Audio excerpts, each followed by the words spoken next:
అందరికీ నమస్కారం. Welcome to Indian money Telugu YouTube channel. నేను మీ అజయ్ కుమార్. ఈరోజు మనం ఈ వీడియోలో క్రెడిట్ కార్డ్ బ్యాలెన్స్ ట్రాన్స్ఫర్ అంటే ఏమిటి, క్రెడిట్ కార్డ్ బ్యాలెన్స్ ట్రాన్స్ఫర్ యొక్క అడ్వాంటేజెస్ అండ్ డిసడ్వాంటేజెస్ మనం ఈ వీడియోలో కంప్లీట్గా తెలుసుకుందాం. సో మీరు ఈ వీడియోని లాస్ట్ వరకు చూడండి. అంతేకాకుండా మీరు ఇంతవరకు మా ఛానల్ కనుక సబ్స్క్రైబ్ చేసుకోకపోతే ఇమీడియట్గా సబ్స్క్రైబ్ చేసుకోండి. క్రెడిట్ కార్డ్ బ్యాలెన్స్ ట్రాన్స్ఫర్ మనం తెలుసుకునే ముందు క్రెడిట్ కార్డ్ గురించి మనం ఒకసారి తెలుసుకుందాం. క్రెడిట్ కార్డ్ అంటే మనం ఒక ప్లాస్టిక్ కార్డ్ కింద ట్రీట్ చేయొచ్చు. అంటే ఏదైనా మనం ఒక పర్టికులర్ బ్యాంక్ నుంచి కానీ క్రెడిట్ కార్డ్ తీసుకున్నట్లయితే వాళ్ళు మనకి క్రెడిట్ రూపంలో కొంత అమౌంట్ని ఆఫర్ చేస్తూ ఉంటారు.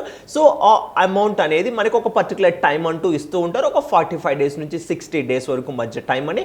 ఒకవేళ మీరు ఈ 45 డేస్లో కనుక ఏదైనా అమౌంట్ కనుక యూటిలైజ్ చేసుకుంటే ఈ 45 డేస్లో అగైన్ మీరు రీపే చేసినట్లయితే మీకు ఎలాంటి ఇంట్రెస్ట్ బర్డెన్ అనేది ఉండదు.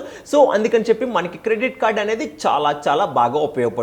ఈ క్రెడిట్ కార్డు వల్ల మనకి చాలా డిసడ్వాంటేజెస్ ఉన్నాయి. ఆ డిసడ్వాంటేజెస్ ఏమిటంటే మీరు ఒకసారి అమౌంట్ని క్రెడిట్ కార్డులో యూజ్ చేసిన తర్వాత మీరు గనక ప్రాపర్ టైంలో గనక ఆ అమౌంట్ని రీపే చేయకపోతే మీకు ఎక్కువ మొత్తంలో ఇంట్రెస్ట్ ఛార్జెస్ అని, పెనాల్టీస్ అని ఎక్సెట్రా మనకి చాలా అనేవి పడుతూ ఉంటాయి. సో దయచేసి ఎవరు కూడా క్రెడిట్ కార్డ్ని ప్రాపర్గా యూటిలైజ్ చేసుకోండి, అన్ప్రాపర్గా యూటిలైజ్ చేసుకోవద్దు. మీరు ప్రాపర్గా యూటిలైజ్ చేసుకున్నట్లయితే మీకు 45 డేస్ నుంచి 60 డే వరకు అంటే 60 డేస్ వరకు మీకు ఇంట్రెస్ట్ ఫ్రీ క్రెడిట్ కార్డ్ మీకు లభిస్తుంది. సో దయచేసి ప్రతి ఒక్కరూ క్రెడిట్ కార్డ్ని ప్రాపర్గా యూటిలైజ్ చేసుకోండి. సో మనం ఇప్పుడు క్రెడిట్ కార్డ్ బ్యాలెన్స్ ట్రాన్స్ఫర్ గురించి ఒకసారి తెలుసుకుందాం. క్రెడిట్ కార్డ్ బ్యాలెన్స్ ట్రాన్స్ఫర్ అంటే ఏమిటంటే నార్మల్గా మనం ఎవరైతే కనుక క్రెడిట్ కార్డ్ని యూజ్ చేస్తూ ఉంటారో వాళ్ళు యూజ్ చేసిన తర్వాత వాళ్ళకి కొంత అవుట్ స్టాండింగ్ అమౌంట్ అంటూ ఉంటుంది కదా, అంటే అవుట్ స్టాండింగ్ డ్యూస్ అంటూ ఉంటాయి. ఫర్ ఎగ్జాంపుల్ మిస్టర్ ఏ ఉన్నారు, ఆయన యొక్క క్రెడిట్ లిమిట్ అనేది ఆ పర్టికులర్ బ్యాంక్ సంబంధించి క్రెడిట్ కార్డ్కి సంబంధించి 1 lakh ఉందనుకుందాం. ఆయన ఒక 40,000 స్వైప్ చేశారు ఆ పర్టికులర్ మంత్ సంబంధించి. సో ఇప్పుడు ఆయన 40,000 రీపే చేయవలసి ఉంటుంది కదా. సో మిస్టర్ ఏ దగ్గర ఇప్పుడు మనీ అనేది లేదు. సో అందుకని ఆయన ఈఎంఐకి అప్లై చేద్దాం అనుకున్నారు. అక్కడ వాళ్ళు ఎంత ఆఫర్ చేశారంటే అంటే 30% ఇంట్రెస్ట్ ని ఆఫర్ చేశారు అనుకుందాం. సో ఇప్పుడు మిస్టర్ బి ఏమనుకున్నారంటే నార్మల్గా ఇక్కడ 30% ఆఫర్ చేస్తున్నారు కాబట్టి వేరే బ్యాంక్ లో వేరే క్రెడిట్ కార్డ్ కంపెనీకి వీళ్ళు ఈ ఇన్ఫర్మేషన్ కనుక వీరు ప్రొవైడ్ చేసినట్లయితే వాళ్ళు ఆ పర్టికులర్ బ్యాంకర్స్ ఏం చెప్పారంటే మేము ఒక 20% మాత్రమే మేము ఆఫర్ చేస్తున్నాం ఇంట్రెస్ట్ అనేది చెప్పారు. సో ఇప్పుడు ఈ మిస్టర్ ఏ ఏమనుకున్నారంటే ఈ యొక్క 40,000 అమౌంట్ని కంప్లీట్గా ఈ యొక్క నెక్స్ట్ క్రెడిట్ కార్డు అంటే నెక్స్ట్ ఏదైతే బ్యాంక్ ఉందో ఆ బ్యాంక్కి ట్రాన్స్ఫర్ చేయడానికి చూస్తున్నారు. ఈ విధంగా ఒక క్రెడిట్ కార్డు నుంచి వేరే ఒక క్రెడిట్ కార్డ్ బ్యాంక్కి ట్రాన్స్ఫర్ చేయడాన్ని మనం బ్యాలెన్స్ ట్రాన్స్ఫర్ అంటాం. ఇక్కడ క్రెడిట్ కార్డ్స్ కాబట్టి క్రెడిట్ కార్డ్ బ్యాలెన్స్ ట్రాన్స్ఫర్ అంటూ ఉంటాం. సో ఇక్కడ మిస్టర్ ఏకి మనం ఆల్రెడీ చెప్పుకున్న విధంగా 40,000 ఉంది, వాళ్ళు ఈఎంఐ కింద కన్వర్ట్ చేసుకుందామంటే 30% ఆఫర్ చేస్తున్నారు. బట్ ఇక్కడ వేరే క్రెడిట్ కార్డ్ కంపెనీ వారు ఎంత ఆఫర్ చేస్తున్నారంటే 20% ఆఫర్ చేస్తూ ఉన్నారు. సో ఈ విధంగా మిస్టర్ ఏ అనే ఆయన ఈ యొక్క 40,000 అమౌంట్ ని ఆ పర్టికులర్ క్రెడిట్ కార్డ్ బ్యాంక్ నుంచి అంటే ఆ పర్టికులర్ బ్యాంక్ నుంచి వేరే బ్యాంక్ కి ట్రాన్స్ఫర్ చేస్తూ ఉన్నారనమాట. దీన్నే మనం క్రెడిట్ కార్డ్ బ్యాలెన్స్ ట్రాన్స్ఫర్ అంటాం. ఇప్పుడు ఈ యొక్క క్రెడిట్ కార్డ్ బ్యాలెన్స్ ట్రాన్స్ఫర్ గురించి ఎలాంటి ప్రోసెస్ ఉన్నాయి, ఎలాంటి కాన్స్ ఉన్నాయి ఒకసారి మనం కంప్లీట్ గా చూద్దాం. సో ఇప్పుడు మనం క్రెడిట్ కార్డ్ బ్యాలెన్స్ ట్రాన్స్ఫర్ యొక్క ప్రోస్ ఆర్ అడ్వాంటేజెస్ గురించి ఒకసారి చూద్దాం. దానిలో భాగంగా ఫస్ట్ అడ్వాంటేజెస్ ఏంటంటే లోవర్ ఇంట్రెస్ట్ రేట్ అనమాట. సో ఇప్పుడు లోవర్ ఇంట్రెస్ట్ రేట్ గురించి మనం ఒకసారి చూద్దాం. Banks and financial institution which issue the credit card for the balance transfer levy comparatively lower interest charge. మనం ఆల్రెడీ చెప్పుకున్నాం కదా, మిస్టర్ ఏ దగ్గర 40,000 అనేది ఆ యొక్క పర్టికులర్ క్రెడిట్ కార్డ్ డ్యూ అనేది 40,000 ఉంది. సో ఆ పర్టికులర్ బ్యాంక్ వారు ఎంత ఇంట్రెస్ట్ ఆఫర్ చేశారంటే 30% interest offer చేశారనుకుందాం.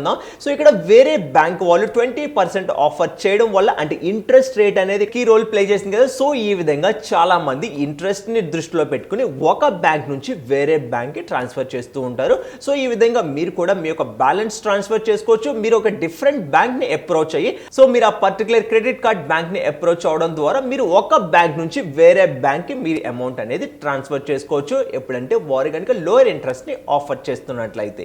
And next advantage ఏంటంటే కన్వీనియన్స్ అనమాట. ఇప్పుడు కన్వీనియన్స్ గురించి ఒకసారి చూద్దాం.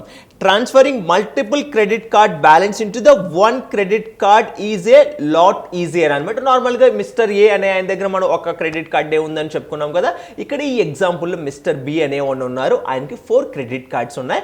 ఆయన డిఫరెంట్ క్రెడిట్ కార్డ్స్ నుంచి కొంత అమౌంట్ అనేది యూజ్ చేస్తున్నారు అనుకోండి.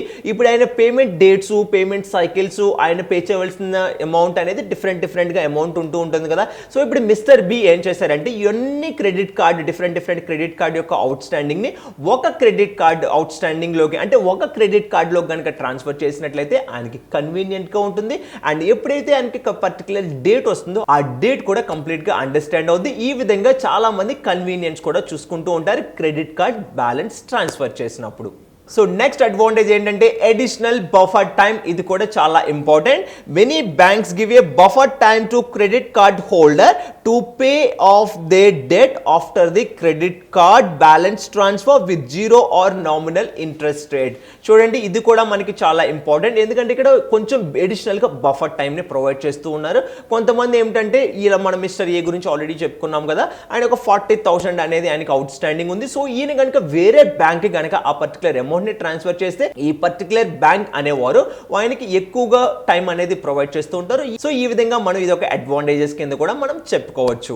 సో మనం ఇప్పుడు క్రెడిట్ కార్డ్ బ్యాలెన్స్ ట్రాన్స్ఫర్ చేయడం వల్ల కాన్స్ ఏమున్నాయి అండ్ డిసడ్వాంటేజెస్ ఏమున్నాయి ఒకసారి ఒక్కొక్కటిగా డిస్కస్ చేద్దాం. దానిలో భాగంగా ఫస్ట్ డిసడ్వాంటేజ్ ఏంటంటే might hurt credit score. So ఇప్పుడు మనం దాని గురించి ఒకసారి చూద్దాం. If you apply for the balance transfer frequently or have a credit card balance above 30% of the credit limit then your credit score might go down అనమాట. ఇది కూడా మనకి చాలా ఇంపార్టెంట్. మనం ఆల్రెడీ చెప్పుకున్నాం కదా, మిస్టర్ ఏ అనే ఆయన ఉన్నారు, ఆయన ఒక క్రెడిట్ లిమిట్ అనేది 1 lakh ఉంది.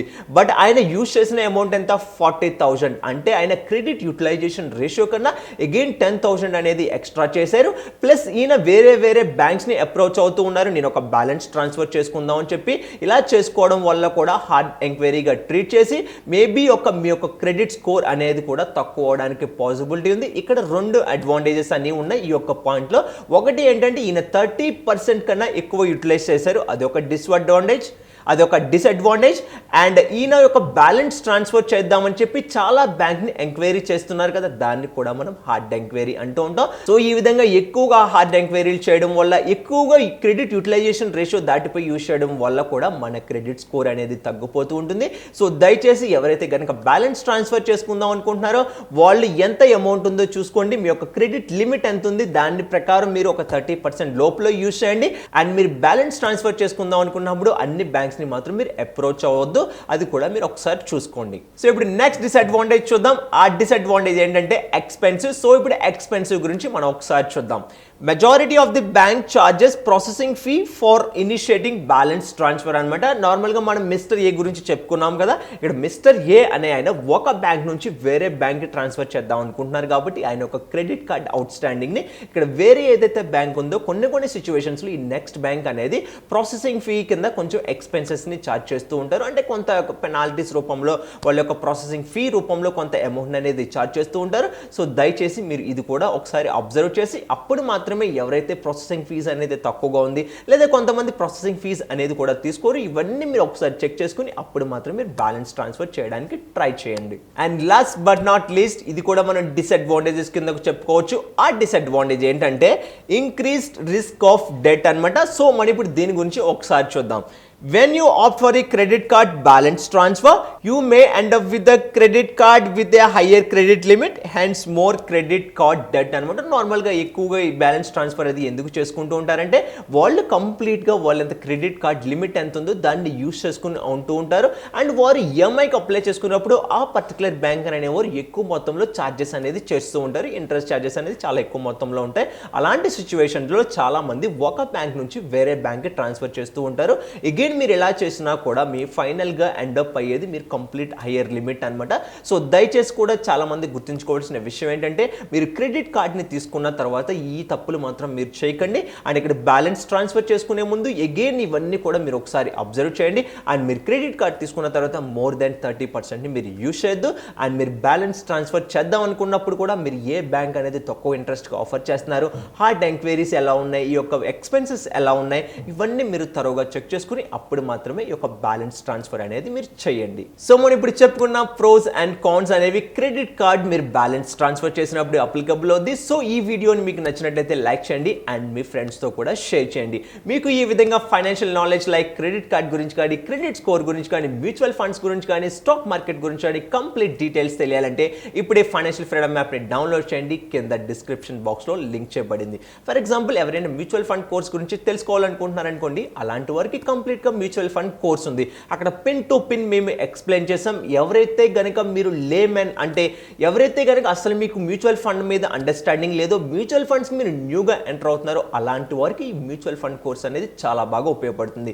అండ్ కొంతమంది హోమ్ లోన్ తీసుకుందాం అనుకుంటారు. అలాంటి వారికి హోమ్ లోన్ ఎక్కడ తీసుకోవాలి, ఎలా తీసుకోవాలి, ఇంట్రెస్ట్ రేట్లు ఎలా ఉన్నాయి, ఈ విధంగా హోమ్ లోన్ కోర్స్ అనేది ఉంది. మనం ఈ విధంగా చెప్పుకుంటూ పోతే 63 కంటే ఎక్కువ కోర్సెస్ ఉన్నాయి. అండ్ ప్రతి మంత్ అంటే ఎవ్రీ మంత్ మీ ఒక 3 నుంచి 5 కోర్సెస్ అనేది కూడా యాడ్ చేస్తున్నాం. సో దయచేసి ప్రతి ఒక్కరు ఇప్పుడే డౌన్లోడ్ చేసి సబ్స్క్రైబ్ చేసుకోండి.